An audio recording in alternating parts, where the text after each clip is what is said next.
السلام علیکم۔ آج میں آپ کے لیے ایک سبق آموز کہانی لے کر آئی ہوں۔ یہ کہانی مردوں اور عورتوں کے لیے یکساں اہم ہے۔ ویڈیو کو لائک کیجیے گا، شیئر کیجیے گا، چینل کو سبسکرائب کر دیجیے گا۔ چلیں کہانی کا آغاز کرتے ہیں۔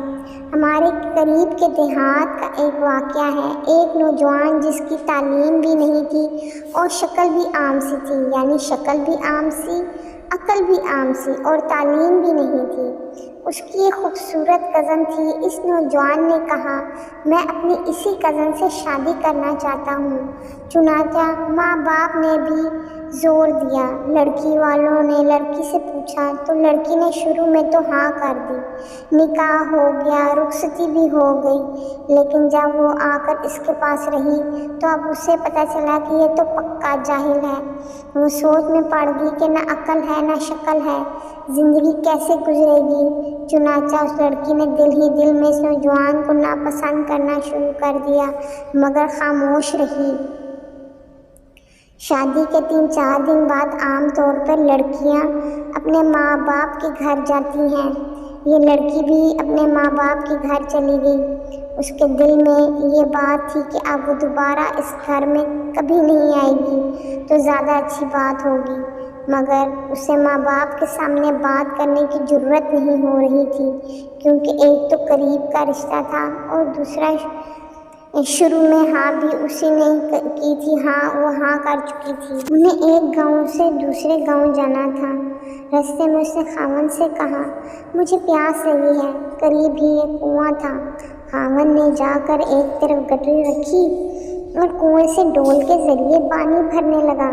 بیوی کے دل میں شیطان نے ایسی بات ڈالی کہ اس نے پیچھے سے اپنے خاوند کو کنویں میں دھکا دے دیا۔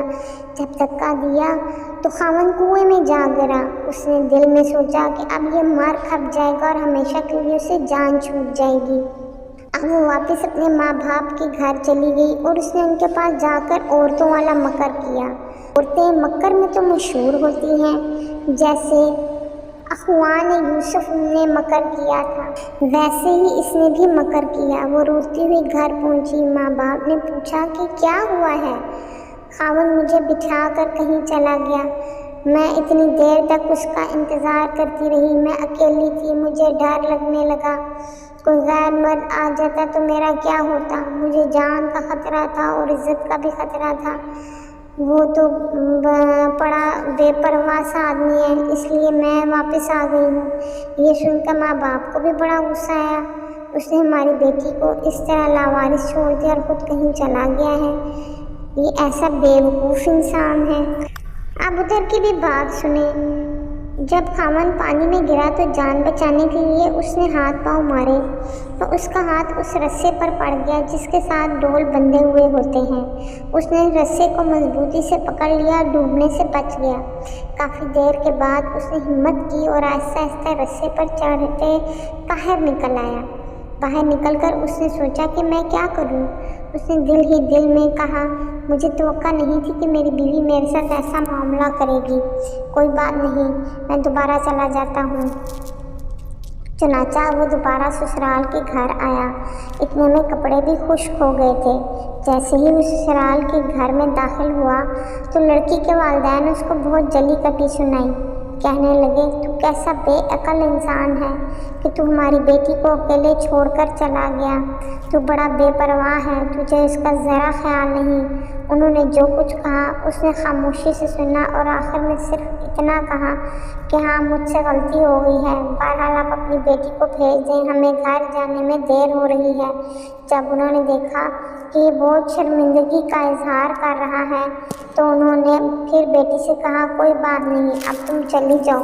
اب بیٹی تو چل پڑی، لیکن اس کے دل میں ایک بات بار بار آنے لگی کہ اگرچہ یہ ان پڑھ تھا، اگرچہ بے عقل تھا، بے شکل تھا، صورت بھی اچھی نہیں تھی، مگر اس نے میرے ماں باپ کے سامنے میرا عیب تو چھپایا ہے۔ اس کا دل بڑا ہے نا، اگر یہ میرے ماں باپ کے سامنے میری حرکت کھول دیتا، میں تو ماں باپ کو چہرہ دکھانے کے قابل ہی نہ رہتی۔ اس بات پر اس لڑکی کے دل میں خاوند کی ایسی محبت پیدا ہوئی کہ اس نے اپنی بقیہ پوری زندگی اپنے خاوند کی محبت میں گزاری۔ مرد اور عورت کو ایک دوسرے کا لباس کہا گیا ہے۔ مرد بیوی کے عیب دوسروں کے سامنے نہ کھولے، عورت شوہر کے عیب دوسروں کے سامنے نہ کھولے، تو ایک دوسرے کی قدر ہوتی ہے، ایک دوسرے کی عزت دل میں ہوتی ہے۔ اس کہانی کو شیئر کریں اپنے پیاروں کے ساتھ اور چینل کو سبسکرائب کر دیں۔ شکریہ۔